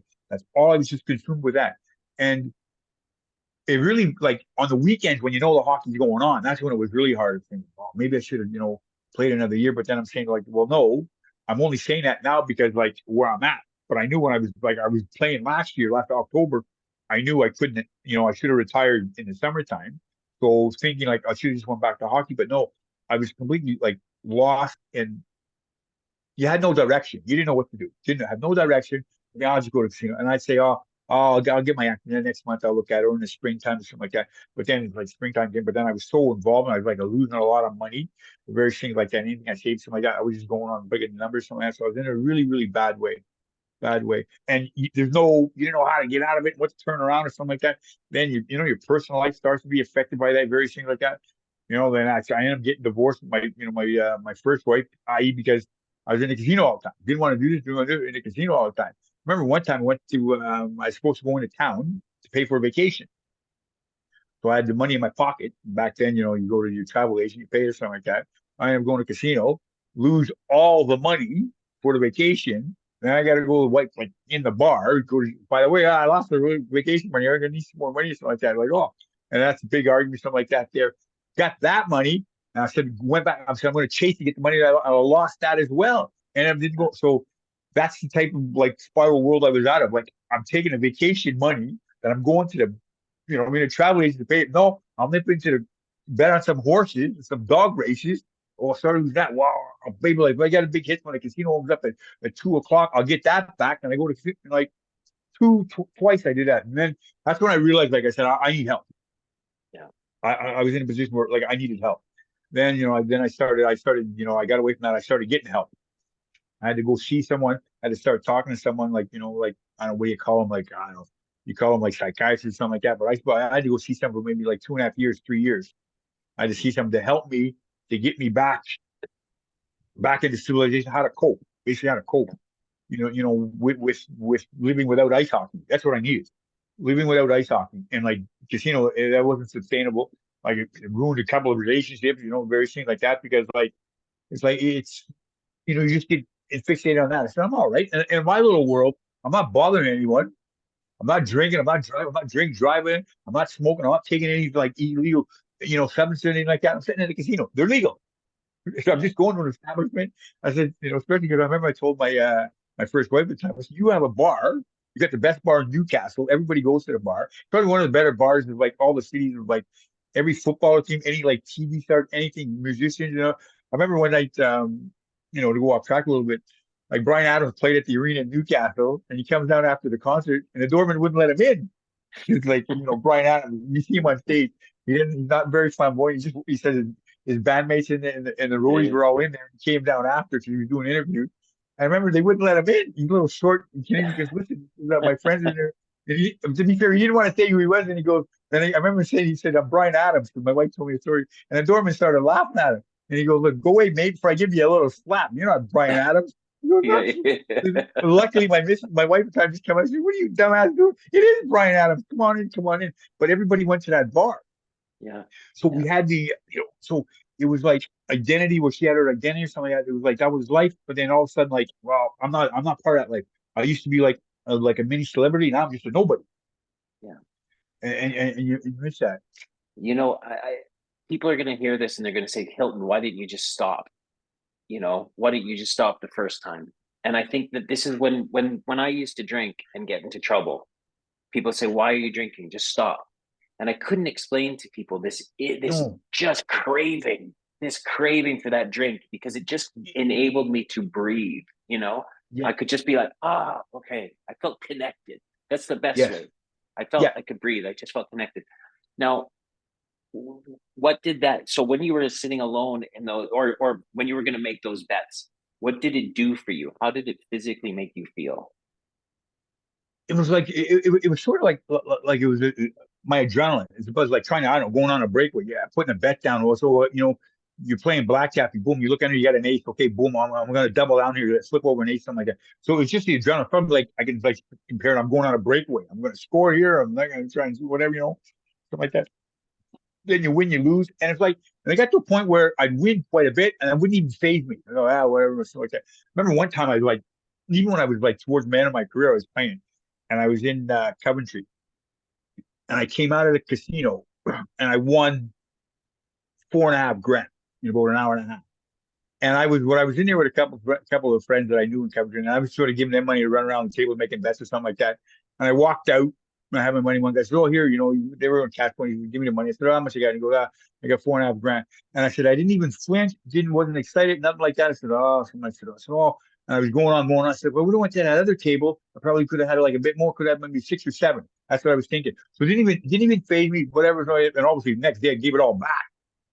But I didn't like, and they couldn't understand. They go, "Oh, what are you gonna do with that?" Somebody said, "I don't know. I'll be back there." I said, "Yeah, I can't go back there tomorrow." And they were saying, "Oh, you can do this with it, you can do that with it." And like we went for a bite to eat. I go, "No, I'm just like, look, I'm not even hearing what they're saying. I just think, well, it's just like I just call it. It's just like it's shrapnel for the next day." That's how I looked at it. Yeah. I didn't. Yeah. That's how I looked at it. I didn't do anything. I went home, boom. And the thing is, I go back the next day. I'd go back maybe with 1,000, and I lose that. Go home, back and forth, back and forth. But it wasn't. It did not compute to me anything like that. It wasn't. I don't think it was the amount I won for this, win for that. It was just the buzz of saying, "Okay, I'm in the game." It's Yeah. basically I'm in the game. That's what it is. And they were like they were mortified. He could not understand. Like, why would you go back? Look what you have. He goes, like, I'm like, it takes me like about a month to make that. Month and a half to make that. Why are you going back? I said, "Oh, well, it's just it's just what I want to do. It's what makes me happy." And Yeah. they could not understand that. He go, "Oh, it's like my mortgage for like 3, 4 months or something like that. Or you can do this, or you can go on 2 holidays." And I remember sitting there eating somewhere, and they're going on. I'm not even listening to them. It's just like noise to me. I said, "Yeah, whatever." So I'm going back. Would you describe it then as an addiction, a gambling Oh addiction yeah, you oh have? yeah, oh yeah, Yeah. oh yeah, definitely, So definitely. Oh yeah, I guess, yeah, this is what so what I know about my alcoholism was that the alcoholism was just a symptom, because it was the solution. It was the solution to yes, this feeling of disconnection that I had. And I actually went back to past the hockey career. So ending the hockey career was dealing with a loss and a loss of purpose. But I actually went further back to, like, some childhood trauma where, I saw some things that made me quite a scared child. My dad was an alcoholic. So I saw him, be mean to my mom and my sisters, and it just me created a scared person for me. It created a trauma. So, and what I know about traumas is that not everybody who has a trauma, and trauma not being the thing that happened to you, it's what's happened to your body, the mm, dysregulation that's happened to your body as a result of what happened to you. So anything can cause the trauma. It doesn't matter what caused it. For me, it was growing up in a violent household. Now, not everybody who has a trauma becomes an alcoholic or an addict, but all alcoholics or addicts have had some kind of trauma.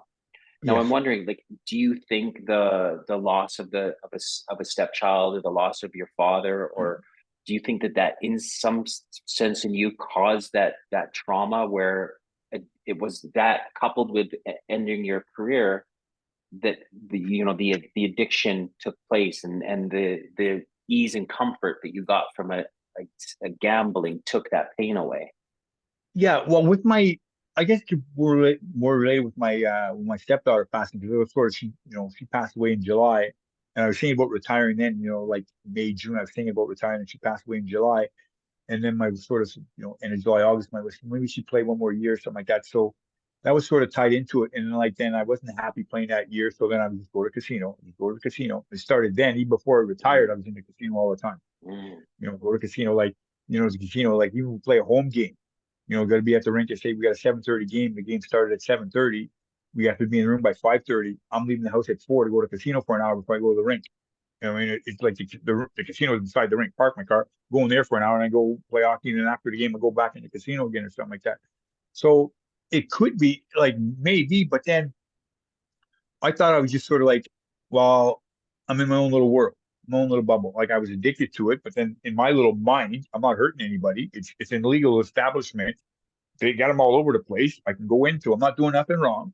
There's no difference if I went to a bar or I mean, or I take up a hobby or something like that to do that. No, I'm not doing anything wrong.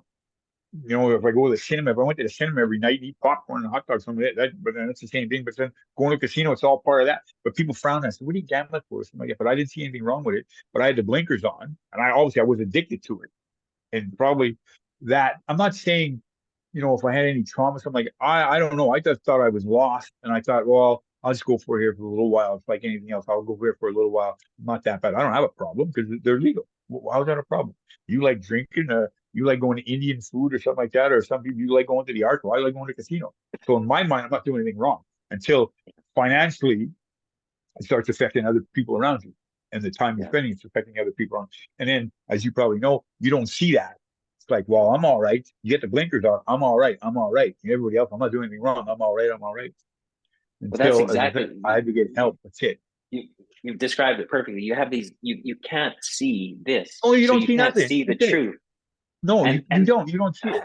what it really, when I did the work, it boiled down to I had these huge fears of like being alone, um, not being accepted, being judged, like these kind of hyper fears that I had, and being seen as a failure because I had this amazing career on TV and I Mm-hmm. blew it. Yeah. You know, all of these things kind of surmounted into these fears where the drinking took the fear away, but Yes. also the the alcoholism or it kept these blinkers on. And it wasn't until Oh, I yeah. asked for help that I did the work That's where the blinkers came exactly. away and I could see the truth Yes. that really I was just a scared kid. I was just trying to operate in this world, but I was just a scared kid in an adult's body. Mm-hmm. Do you when you okay, let's go to when you asked for help. What was it like when you went, okay, enough is enough, I'm going to ask for help? Well, like, well, financially, I was just crazy. Like everything I was doing is just like, I was doing silly stuff like that. I get money Yeah. for one thing, you go gamble it. Then, okay, well, I wouldn't pay for that. Well, okay, I get the money to go pay for what I had to pay for. Well, I'm going to go chase it and lose that. So then you're 3, 4 times down losing it instead of just going to pay for it. Then it started affecting everyone around me. Then it's sort of saying, okay, something's going to be done. It's like it wasn't sustainable that I keep going that way. It wasn't. And then I'll see. Then I had a son back in 2010, and that's sort of dynamics had to change for that. Saying, okay, now I got a little bit more responsibility, sort of like that. So, and I need help because I can't get there by myself. I knew I couldn't, and like even though I'm a strong-willed person, because I had to be through like what my the foundation that my dad gave me or something like that, but I couldn't have done it without getting help of dealing with my addiction to gambling. There's no way. Like to this day, even today, like some people say, do I have a gambling problem? Well, yeah, I do have a gambling problem because if I probably got like a load of money or something like that, the first thing I'd be doing, yeah, that's what I'd want to do. But obviously now Mm. you get other, you know, other priorities and what it's a lot more like I got 3 kids, so I cannot be back in the dark ages. It's like it's just me, stuff like that. Now you're doing the school runs, you're doing the cooking, cleaning, something like that, going to soccer practice, music practice, keyboard lesson, dance and all that. So you got different priorities back then when I was like that, I didn't have any kids or something like that, and I was sort of a bit selfish, saying like, well, as long as I'm okay, I'm not hurting anybody. I'm not yelling and screaming at anybody. I'm not, beating anyone. I'm not getting any occasion here, there. I'm in my own little world. Well, I'm not doing anything wrong. And like till I realized, well, like financially, it's not sustainable. And I took the blinker off. Then I saw how it affected everybody around me. even my friends and various things like that. It's like it's just got a hand. Because I used to, sometimes if I was out and about, if I lose my money in a casino, someone said, "Well, I can't get any more money." I'd go to a friend and say, "Okay, lend me 100 quid. I'll give you back 200 in 3 days." So okay, they do it. Boom, and they give them back, and they get their money back, something like that. Then I got to a point and said, "Well, no," I said, but then they could see where I was at, and they were trying to say, "No, Hilton, we're not going to give you that 100 pounds." I go, "Why not? Look, how much money have you made off me?" I said, "You probably made like, you made like thousands of pounds of like doing a little deal, like I double your money, whatever you get back to me." And they said, "Well, no, but you need help." I go, "No, fuck you. I don't need help. I'm okay." "Well, what are you bitching at? You've made money in this the way we do like that. You're up so much, so it's not even like you're not even really lending me your own hard-earned cash. You're taking the money that you've won that I've given you back to somebody." But then they say, "Well, no, we're worried about you. You're gambling a bit too much." "Well, no, I'm not." Then I just go to another friend, and I go to another friend. So, but then like when I took the blinkers off, I realized, like, wow, what I put them through over like years of like, like, and I wouldn't be like, I said, I go around to the house and I have dinner. And I just moan on. Eventually, they just give me the money, just get me out of the damn house.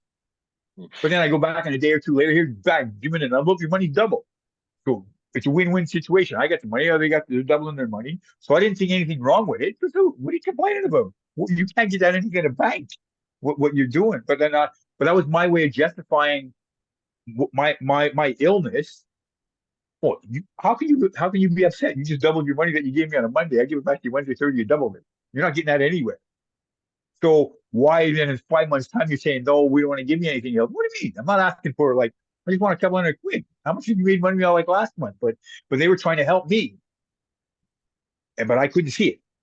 Then I'm saying, How okay, then I've stopped speaking to them, various things like that. So that's why, but when I took the blinkers off, I'm like, wow, I had to go around apologizing to everybody for about 6 months, 9 months, and did a tour. what? But then just speaking to people. So going around and apologizing to people, was that part of the therapy? Um, that you had to do? Because like I could see what I was doing. Like I could see like I'm not like what you call like I'm not like high IQ or something like that, but I'm quite like in tune. I'm always like my dad. It's all down to my parents, and I always have to be respectful to other people. And like like no matter whatever you do or something like that or something like that, if you have friends, that's the value you are. People, if you have good quality friends, that shows that you're a good person. It doesn't matter what job you do or what you don't do or how famous you are or not famous or something like that. Because if your quality of friends that you have, that sort of determines like what kind of person you are. And I was quite fortunate, like I had like quite a few, like a lot of friends, and I was like relatively like close with them. Like I said, I go back to Manchester, I'm playing hockey with these, and like one of my favorite holidays of all time is going with Nick Crawley and his wife and Daryl Lipton and his wife to Florida. So I remember that. Like if you could say pick three of your best holidays of your whole life, that one to Florida would be one of them. And like I've been to place with my kids, but that was like one of the, but then that's like friends from playing hockey. Yeah. And then it's like playing, but going there and enjoying something away from hockey. But then that's what I sort of like create, not create, but that's what I'm sort of like proud of myself is like the friends that I have, and like and how I treat them and how they treated me and how they took me into their world. And then gambling like boom, blew all that up. Like, and then to be fair, none of them never stopped saying I never want to be your friend again or anything like that. They were just trying to help me, but I couldn't see it. So when I'm going around apologizing something like that, it sort of made me think like I'm quite fortunate that I had that friendship and that support of them, and they were just looking out for my best interest. At first I'm like that. It's like you and I. If a friend comes up and asks they want 100 quid, we're not going to hesitate. Boom, here you go. We're not even going to ask for it back. You need something? Boom, here's 100 quid. Yeah. But I'm saying if you said, "Oh, I'll give it to me on a Monday, you double it, come back, you give me back and knocks on my door 4 days later, here, double it. Okay, boom, okay, no problem. Here, you know what you said, okay, and it comes again. But then they saw the pattern. But then, like when you said, firsthand, when you get the blinkers on, you're in it, you can't see anything. But people on the outside are saying, okay, Hilton, like you don't have to go all the time. Once you go once or two, don't go to casino night. Stay here, like we'll get a movie. They say that. Oh, we'll get a takeaway, we'll get a Chinese, we'll watch a movie. I go, no, I gotta go. No, I don't want to go. It's all right. Maybe another night. But I couldn't see because I'm in it. I couldn't see the forest for the trees, but they could, and they were trying to help me. So going around apologizing to them and sort of like it was like I was thanking them for not abandoning me completely. So that's I was fortunate where they could easily have said, okay, that was this shit. We don't need this. We don't need this aggro, something like that. Like I wasn't being horrible not to them, like I said, like it's like the old saying, you can drag a horse to the water, but you can't make him drink it. Well, they were dragging me to the water, but I wasn't drinking the Kool-Aid. I'm okay. But then I was fortunate enough that they were trying to do that for me. So going around apologizing, it was sort of like it helped me to get back to a decent person again, or not trying to affect them and like seeing, okay, I was wrong. I couldn't see what I was doing. You've obviously you said you saw some therapy. You had some therapy to help you Yes. deal Yeah. with Well, the three and a half, addiction. yes, 3.5, 4 years. Yeah. How long has it been since you put a bet on? Well, I buy lottery tickets. Okay. That. So Then, how long has it been since you struggled with gambling? it's been about, how long now? Okay, what, 2 or 3, about maybe 10 years, 12 years now. Yeah. Yeah. That's Like I amazing. don't do, yeah, it's been, yeah, 10 years. I don't do those stupid shit. Like, not money for one thing, I'm not spending the grocery money on like going to the bookies. Like, I don't go to any bookies. All the casinos I'm in the Midlands. I went around, I signed myself out to all of them. Bar me, bar me, bar me. I was done. Bar me, bar me, bar me. So that Yeah. sort of helped. I've gone around to all the casinos, bar me, don't let me in, don't let me in. So to get back in, it would take like 6 months to get back in. But I haven't gone around to ask to get back in or anything like that. I don't go to any of the bookies anymore, something like that. The only thing I like lottery tickets. That's it. You at the beginning of this conversation before we started, you are really throwing yourself into being a dad. The Yes. responsibilities of helping raise children, the school runs, the cooking and the helping nurture your children. And I know we had a little bit of a joke about my stepkids and your daughter. Yeah. Yeah. But for me, Hilton, like being a stepdad is very, very new, but it's given me this unbelievable sense of purpose too. Where like Yeah. these kids are here to help me. I thought I was here to save them, but what I've learned was that they're here to help me, through Yeah. my Yeah. journey and everything. So do you think that you really like over the last 10 years and putting yourself into the role of being a father, the father that helped you, grow into the young man and the hockey player that you became, like has being a present father really helped you, define a new purpose for you? Yeah, I try. Like Lord knows, I'm not going to win any Father of the Year awards or anything like that. My kids will be the Who first one is? to tell you that. I don't They'll think be the anybody first one to should. tell you that. Yeah. But, but yeah, but like the old saying, what I sort of said, the kids weren't asked to be brought into this world. You know what I mean? That's on the other adults or something like that. So I sort of try and say, well, I can try and make it like as pleasant and happy I can be for them. I was fortunate, like my dad didn't. My dad was a porter at the airport. Like he took people's bags when you get out of the taxi, get out of the car, you take them to the airline, puts them down, or you come back from vacation, takes them off the belt, walks you out to your taxi, your car, puts them in there, and make tips like that. So he had a very humble job, and he didn't make a lot of money. But what we did had was love, and I didn't want for anything as a child, even though we didn't have a lot. My friends, we talk about things now. I tell my kids now they can't comprehend like what we used to get for Christmas. Like my daughter gave us her Christmas list the other day. Like she's 10. She's gonna be 11 in January. The Christmas list, I said, Abigail, add up all your stuff on your Christmas list, the total. Comes in for 3,700 pounds. I go, Abigail, I can live 1,000 years and I never got that for Christmas. I used to get socks. And like you get socks and a sweater for Christmas. And you gotta be happy, you know what I mean? But kids they can't comprehend like that. But I said, look, I had love. And we didn't want them, we had love and something like that. So I try and give that to my kids. I try and like sort of try and keep them on the not the narrow path. They think I'm a bit too strict because they keep going, like, oh, daddy, you're old. That's way back in the days. But then I just don't want them to be. I just want them to be good people. And to be fair, I'm quite fortunate. All three of them are doing really well at school, and they're all well liked at school. But they're totally different kettle of fish when they get home. You know what I mean? They're little devious monsters. But like I said, I got to go to like parent teacher meetings. Like I know that all the report cards, all three of them get raving report cards. They do well at school, and they seem to be kind and nice and something like that. So in that sense, I think I'm doing okay. But it gives me a purpose like that. That's sort of giving me a bit of reward, saying, okay, that's good. I must be doing something right a little bit. That they're like that, and I don't tell them. They're not really worried about they got to get high grades and something like that. I just want to be nice. They be nice to the other pupils or their friends in school. If you be nice, it'll be a good foundation. And in the long run, you're being nice to people. You be nice to people and be genuine. Don't be phony. Don't be fake. Just be nice and be kind to people, and it'll make a better world and it'll make them a better person. And that's going to be the end of the third period. But Okay, all good. I I'm going to apologize for just, rambling on. no, I start talking. I get verbal diarrhea, man. dude, listen, I'm going to throw us into a quick overtime period. Okay. Okay. So Hilton, like listening to you talk and hearing everything you've been through, you know, all the things that you've accomplished in your life, you really do light up when you talk about the friends that you've made in hockey. You do light up when you talk about the values that your father taught you about love and family. And it really seems like it's just a common theme in your life right now that, you know, a joyous man is not, it's not the measure of the car, the house. It's the positive impact that we make on others. This talk that you've done today has made a huge impact on me, first of all. And I know it's going to make a huge impact on other people through because you've been vulnerable and you've been able to tell the truth. Oh, yeah. So I want to thank you and I want to acknowledge all of that. But I want to go back to probably something you might not remember. It's the last time you and I saw each other face to face. And it was in that Sheffield Cardiff, the Sheffield Steelers. I think it was their 20th or 20th reunion. And they had everyone back. We did a home and away against Cardiff. Yes, yes, And yeah, I remember that. Yes, that's right. yeah, that Yes, was in I remember that. 2010, I think it was. So about 13 years ago. Yeah, yeah, 2010, 2011. Yeah, yeah. My son was Yeah. like, yeah, my son was Yeah. really small then. Yeah, And it was a time I was struggling. And the last game was at the Blue Tent in Cardiff.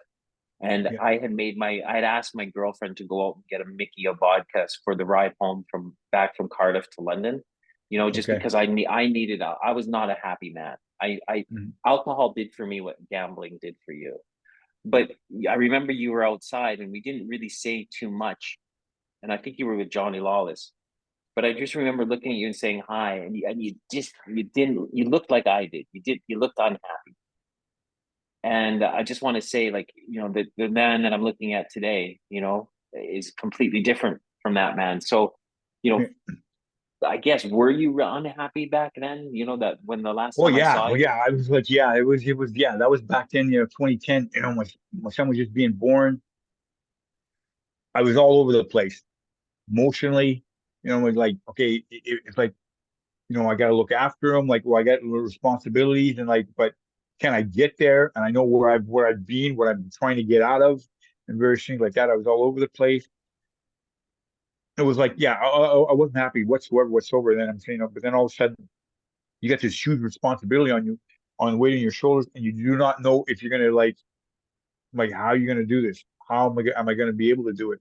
And it's so easy to go the other way, saying, whatever, whatever. But then I think by getting help, by like help, there's no way I couldn't have done it. Like, and I've always said I thought I was a strong-willed character, and I had to put up with a lot. Like being a black person playing a white man sport or something like that, I had to put up like you had to build up your resilience for various things or something like that. Where it's like, okay, it's water off my back. I got to try and like, it's no big deal. It is what it is because of what something like that. So I built up like a strong self belief in myself, but I was so lost, and I did not know if I could like be a decent person, not even a good person, just be a decent person, and let alone like, okay, what kind of dad am I going to be? Something like saying, okay, you know what I mean? So I needed that help. I needed help. There's no way I wouldn't have got to where I am today without that help. There's no way. There's no way in a million years would I get back here without getting help and helping me realize I wasn't happy because it's time like firsthand. We think we are happy doing what we're doing. We think it's making us happy. We think when we have our problems, our issues, and we're indulging in various things or something like that to a mass where it's affecting everything else, we think we're being happy. We're happy. I'm happy in a casino. Oh yeah, we'll get a little pile of chips. I'm happy here. Go home, get some chips, and go back the next day. Go home. Like we think we're being happy. We're happy there, but we're not. Because it's like remove ourselves from all that. Why are we there? We think we're being happy because we're not happy over here. And I thought I was being happy, and that was like for years. Oh, I'm happy. I'm good. I'm happy. I'm good. But I wasn't. I was masking, I was hiding it. And like you said, it's like we do things. It's like, we play these games, home and away hockey games, something like that. You're asking them, your mister to go get you a little thing or something like that. I'm probably thinking, well, as soon as he beats up, I'm going to the casino. I'm thinking of that. Like, okay, the quicker I get away from these guys, the quicker I can get back to, like, Yeah. that's it. Like, oh, yeah, yeah. Yeah. Show up, you do all Yeah. thanks. Oh, I yeah, can't great wait to to see get you. out of here where all this It's, fun is happening so I can be alone and drink. that's what I'm thinking. I'm thinking, oh, boom. All right, you say hi, bye. Yeah, I gotta go. Yeah, I'll see you tomorrow. Yeah, okay, but time, boom, gone. Yeah. Yeah, yeah, yeah. Meet back. Boom, I go to casino. It's like it's because we think that's what's making us happy, but obviously we weren't. But when you sort of like take the blinkers off, and someone sits there and shows you and saying, "Okay, were you really happy?" Well, no, that wasn't making us happy, and no, I wasn't happy back then. I'm happy today, because especially with the way the world is and something like that, it's, we got to learn how to appreciate the things, the little things that we have, instead of the things that we think we need to make us happy. And just being time and being nice to people, we just, it's sort of like just trying to be a better person for other people. I'm not like, and I'm still like, today I'm still, my kids would say I'm a grumpy old man. Like I'm a miserable, grumpy old shit most times. But I try and be like, well, if I'm out, I try to be say a nice word to somebody, or just open the door, something like, just be nice, something like that. Because life's too short, so I figure being nice, putting a smile on someone's face, gives me a little bit of happiness back. Beautiful. Thank you so much, Hilton. What a way to end it. And I think that that note is, if you're struggling, to ask for help. You Oh don't yeah, need to. Yeah, yeah. So, yeah, dude, I yeah. can't. Don't Yeah, don't don't be afraid. Don't be afraid to reach out. And sometimes, I mean, like even your friends, we have friends. We talked about it earlier. Sometimes, if you got friends, something like that, ask them how they're doing. Because a lot of times, it's like some people don't realize that they need help, but if you just ask them how they're doing, you sure you're okay? Anytime like that, you want to chat or something like that. It's just like, especially being like alpha males, like as we were playing ice hockey or playing any type of sport or something like that, we think we're invincible. We all think we got a cape on our back. We're flying right beside Superman. But a lot of time we're just all human beings. We're just vulnerable. We're just like the same person. Stacking shelves at Tesco's or Sainsbury's. They can be they can be just as vulnerable. So can we, just because we're an alpha male. You're in an environment where you think you got to be brave and big and strong and all like that. That's not the case. Don't be afraid to ask your friends, how you're doing or something like that. And if you are struggling with something like that, talk to a friend at first. You don't have to, like, if you think, well, I don't want to go speak to a psychologist or this or something like that. No, talk to a friend. There's always friends that'll talk to you, and you never know. They might be going through the same things you're going. You can start talking. You can help yourself out that way. So don't be afraid to reach out and talk to a friend, and just say, "How you doing?" Well, this is I'm not, I'm struggling with this. I'm struggling with that. And it'll go a long, long way. You don't always need professional help. Friends, just talking to friends. Talking makes life a lot easier for all of us. what a way to end, dude. You're amazing. I feel really like so much closer to you than I ever. Like we just like a couple of hockey players that glanced across each other's lives. But Yeah. this last hour and a bit, Hilton, But a lot of ways we sort of had this sort of the same trials and tribulations. We're having success, we're doing well, we're having success, doing well. Then we sort of get, we get like lost, we get off track a little bit, get deeper, deeper, deeper in the woods. Then we can't see the forest through the trees, and we think we're doing okay, and we're just wandering deeper, deeper into darkness. But I think as today, I think we're both back. We should, like, even to this day, we probably still have our struggles. Some days, yeah. some days struggle a little bit more, and we still have, probably have a struggle, but at least we have a direction to go be positive and help the people around us, and then that and them the feeding off them helps us, stay on the right path and stay focused. And I know now I can always reach out to you and say how you doing. Anytime, anytime. No, Yeah. seriously, anytime. All right. Hilton Ruggles, thank you so much for joining me on this episode of Repurpose. Okay. Until then, folks, in another episode coming your way soon, it's bye for now. Bye. Bye bye. Thanks a lot, Nick.